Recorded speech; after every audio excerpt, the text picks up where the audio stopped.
Hello, BookTube. You may know from watching this channel that I have, let's say, minimal filming skills.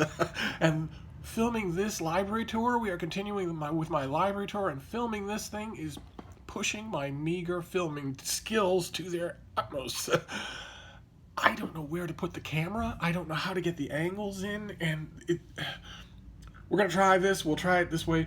We are moving on with history. This is all, the library tour right now is all history, so if you aren't interested in history, you're going to find precious little other than my sparkling personality to get you through these videos. Of course, I'm standing up against a wall, so there's no Frida. But I thought we'd just go through, we'll go through the transverse books. There, I have a bookshelf here in the middle of the wall that has books stacked on it the way books should be, and then because I keep getting books, I have stacked books on top of those. Bad thing to do, ugly, bad for the books, makes it harder to get at the ones underneath it. A pure indication that I either need fewer books in the history section, which I don't think is true because I go to this section all the time, or I need taller bookcases so that everything has a shelf of its own. So we're going to do the transverse books, and depending on how long that takes us, maybe we'll just stop with that for today and move on tomorrow to the rest of it. So the first one is this. You saw me get it on this channel. This is by Ken Alderman. This is The Great Universal Embrace. His very tart and smart look at the arms race and at the attempts, severely compromised but nevertheless attempts by Ronald Reagan and Mikhail Gorbachev to limit or even eliminate certain kinds of nuclear weapons. Both men thought that should be done. Reagan thought, his sincerely held belief was that all nuclear weapons should be eliminated. That what's the use of having weapons if their only use is going to kill everyone? And Gorbachev was eager for anything to lessen the incredibly top-heavy weight of the economic expense of his country's arms race, a race it could no longer afford, and he knew that better than anybody.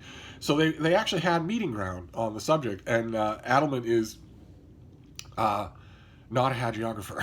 So this is a terrific read, and it fits with sort of an informal drift of interest of mine to read up on the Reagan administration, to read pretty much everything on the Reagan administration, read all the books and have them all for research and cross comparison. Okay, this next one is not about the Reagan administration. This is a terrific book. I strongly recommend it. It's in paperback in your bookstores now. I don't have a price on this thing, but it's probably $20, something like that. This is by Elizabeth Cobbs, and it is The Hello Girls. And it is about the darkest years of World War I, when the American government wanted to use a new piece of technology and employ the people who were, at the time, the only ones who were trained in its use. The new piece of technology was the telephone switchboard, the communications line switchboard.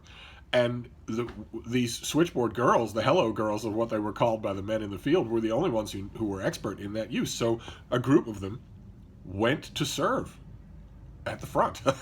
And this is their story. Elizabeth Cobbs tells the hell out of this story. It is just incredibly done. It doesn't devolve into a Hollywood screenplay. Instead, it's personality driven, but it's also there's a bit of pathos involved, because these young women were serving in combat theaters at a time when their sisters back in America couldn't vote, and there was a long struggle to get them, the official recognition and even the pensions that they deserved for doing that. They were universally lauded by their colleagues, by their colleagues in arms, but sexism dies very hard. And this book is not preachy, and it's also not pessimistic. It's a terrific story with some tough through lessons. I really do recommend it, and I also literally recommend it because the Christian Science Monitor, that's me, I'm blurbed on the front cover and on the back cover. But what can I say? I didn't pick the book. I doubt I would have put it on my roster at the time. My editor at the time said, "This looks really interesting. Could you read it and see if it's as interesting as it looks? And if it is, then you get first pick at it. Feel free." And I love that. Absolutely love that about actually all of my current writing gigs. I love that about all of my current writing gigs, that except for Kirkus, of course. But Kirkus is a completely different thing. It's not signed and it's every day. But for all the rest of them, that is very much the attitude. It is, could you give this a read and see if it's worth a review? I like that. There's a kind of implicit compliment there that goes a long way to compensate for the slave wages. Okay, this next one is World War II history. This is Destination Casablanca by Meredith Hindley, a terrific book. This is the paperback, which is $20. And this is exiles, espionage, and the battle for North Africa in World War II. This is one of, I think, 3 North Africa books that came out relatively at the same time, within 2 years of each other, and by far the best one of them all.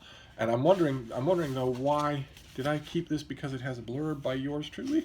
Is it blurred by yours truly? Yes, it is. Okay, all right, I wondered about that. And this is this is that story, only told really well. Very much in the Anthony Beaver, Max Hastings vein of World War II history, so it varies very skillfully between the broader narrative aspects and individual letters, diaries, and people. In other words, it keeps a human focus on the whole thing, so there are people involved. That's an approach that's very popular now. It's very commercial now, but it is also very moving, and I loved it. Just loved it. Glad that I didn't get rid of it. Okay, this is history of our time. This is history of our era. Not quite a few of you. Quite a few of you were born in the 21st century. But this is a history of the time that the rest of us grew up in. This is from the end of the Cold War. From the heyday of the Cold War. The United States versus the Soviet Union. No other players, no bit players, no rogue elements of any kind. At least that's what we told ourselves. 2 world powers, each with a terrifying nuclear arsenal and completely opposite ideologies. And then that collapsed, and then history took over from there. This is Simon Reed Henry. This is Empire of Democracy. And I actually kept the review copy, the ARC here, instead of the finished copy that I got. I got a couple of finished copies. I sent one to one of you. And the other, I think I donated it because the finished copy is actually thinner than the advanced copy, and I like the heft of this better. I like the feel of it better, so I just kept that one. Terrifically done. I really enjoyed it. Okay, this, I don't think we saw this on this channel. This is by Willard Oliver. This is The Birth of the FBI. And this is, there's himself. There's Theodore Roosevelt, who started to codify the idea of an investigative bureau that could be legally empowered, that could be armed, that could investigate all kinds of things. Roosevelt had a rude awakening when his predecessor in office was shot dead.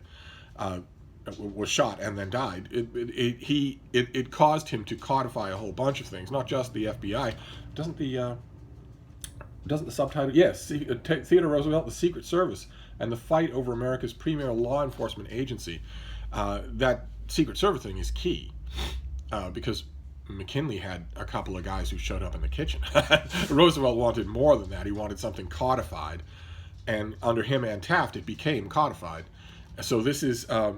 The FBI is, of course, very much embattled these days. If any of you have read, for instance, Scott Campbell, who's a frequent commentator on CNN and was a former FBI special agent, he has a new book called Crossfire Hurricane, which is about Donald Trump's war on the FBI, about how Donald Trump went to an international conference in Helsinki, stood next to Vladimir Putin, who kills journalists for sport, and said that he believes Vladimir Putin when he says that he had nothing to do. In that Helsinki meeting, Donald Trump took the FBI and threw it in the gutter. Just said, okay, here's a dictator of America's foremost enemy on the world stage. I believe him, and I don't believe the FBI or any of my other international intelligence services. So that's the end of the FBI, and this is the beginning of the FBI. This is a really good tale. The author, I mean, when you're dealing with this sort of thing, you're dealing with a huge amount of large personalities. The author does that really well, handles that really well. Oh my, okay. Boy, I didn't think that I kept this. This was terrific. Absolutely terrific. I loved it. I think the author sent this to me. This is by Scott Horton, and it's called Fool's Errand, Time to End the War in Afghanistan. And I don't know if you can make it out in this light, but it is heavily, heavily scholarly. And yet it's written with that specific kind of military history, lean, fast-moving forward prose. Some of you will know it from John Keegan, who was a foremost practitioner of that kind of prose. And that is this book. It's all throughout this book. It makes just engrossing reading. So, I mean, this is a wholehearted recommendation anyway, but oh my God, if you have a family member who has been to Afghanistan, or God forbid you've lost someone in this war that is now 300 years old, if you were involved in protesting it or involved in signing up for it or anything like that, you have to get this book. And I don't think this, the publisher is the Libertarian Institute. I don't think that they have wide distribution. I know I never saw this in a bookstore. This is, I think, current, isn't it? Isn't this current? Do you have publication date, or are you gonna go small press on me and not give it? Oh no, you're not gonna give. Maybe this is a reading copy. Anyway, no, it's not a reading copy because there's no price on it. It just doesn't. I think this is relatively current. Boy, oh boy, though, strong recommendation. Oh, all right. This next one's also a strong recommendation, but it's going to be for a limited number of readers, I would think. We saw this on this channel. I think you saw me lose my cookies over it when I got it. This is by Andrew Pettigrew and Arthur de Wedwin, and it is The Bookshop of the World. And it is a gigantic Yale book. God bless Yale. No other publisher would publish this. It's a gigantic book about how about the book trade at the height of the Dutch Empire. Which you would think would be the most niche of all niche studies, but actually a lot of the modern book world came from that, and it's a terrific story. Again, rife with big personalities and lots of details about, if you have a shelf, for instance, if you have a shelf of books on the history of books, this is an instant entry to that shelf. You can feel it after just the first few chapters. I read the whole thing. I scoured the sources and notes, then I read the whole thing again. I loved it. I wrote a long dissertation set squarely in this world.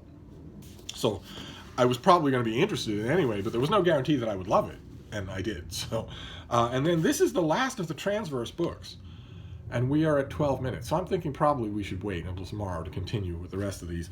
This is a fantastic trade paperback that I didn't know ever existed. I got this book in advanced copy, I got it in finished copy, and I had the trade paperback, the original trade paperback.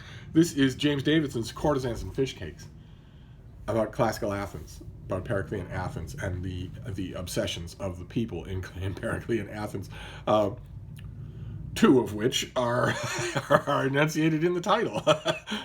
It's just a rollicking good time, and really, really interesting.